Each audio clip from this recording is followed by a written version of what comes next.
நேற்று இந்த புதுக்கோட்டையில் நடந்த விழாவில் எங்களுடைய முன்னாள் பாஜகவின் மாநில தலைவர் அண்ணன் அண்ணாமலை அவர்கள் கலந்து கொண்டு சிறப்புரையாற்றினார்.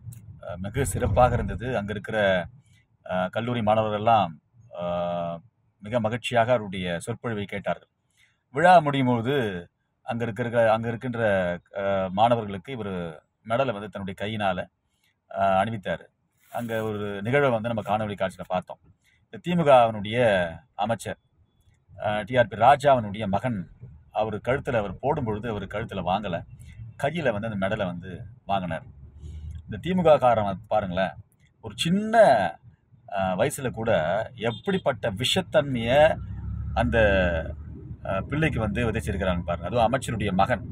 இது வந்து இப்போ நம்ம வந்து அண்ணன் அண்ணாமலையுடைய கையில் மெடல் வாங்கலைன்னு சொல்லி நம்ம பார்த்தா கூட ஒரு பக்கம், குறிப்பாக அந்த திமுக காரணங்க நல்லவங்க கையில் மெடலையோ அந்த நம்ம RN ரவியினுடைய அந்த இஷ்யூ கூட நம்ம பார்த்துருப்போம்.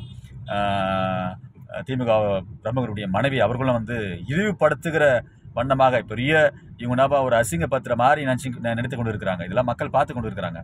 இவங்க வந்து நல்லவங்க கையில் எப்போவுமே மெடலை வாங்க மாட்டாங்க, சர்டிஃபிகேட்டை வாங்க மாட்டாங்க. இந்த ஊழல் பண்ணுறவங்க கையில், சாராய ஊழல் பண்ணவங்க கையில், மண் திருடம் கையில், செம்மண் திருடம் கையில், கோவரி ஊழல் பண்ணுறவங்க கையில் தான் இவங்கெல்லாம் அந்த திமுக காரணம் சரி, திமுகவினுடைய அந்த ஜீன்ஸ்களும், அதாவது திமுக வாழையடியாய் பிறந்த அந்த இப்படிப்பட்ட அந்த டிஆர்பி ராஜானுடைய மகனாக இருக்கட்டும், இவர்கள்லாம் வந்து நல்லவர் கையில் எப்போவுமே மெடலை வாங்க மாட்டாங்க, கெட்டவங்க கையில் தான் வாங்குவாங்க நினைக்கிறேன். ஆகவே அண்ணன் அண்ணாமலை சொல்லியிருக்கிறாரு, நீங்கள் எங்கே இருந்தாலும் நல்லா இருங்கன்னு சொல்லி பெருந்தன்மையாக சொல்லியிருக்கிறாரு. மக்கள் எல்லாம் இது வீண் விளம்பரம், ஒரு விளம்பரத்தில் மலிவான விளம்பரத்தில் நான் தமிழகம் ஃபுல்லாக பிரபலம் ஆகணும்னு சொல்லி நினச்சி அந்த பையன் பண்ணியிருக்கிறாரு நினைக்கிறேன். கண்டிப்பாக அது ரொம்ப அசிங்கமான விளம்பரம். மக்கள் எல்லாம் உங்களை கேவலமாக தான் பார்க்குறாங்க.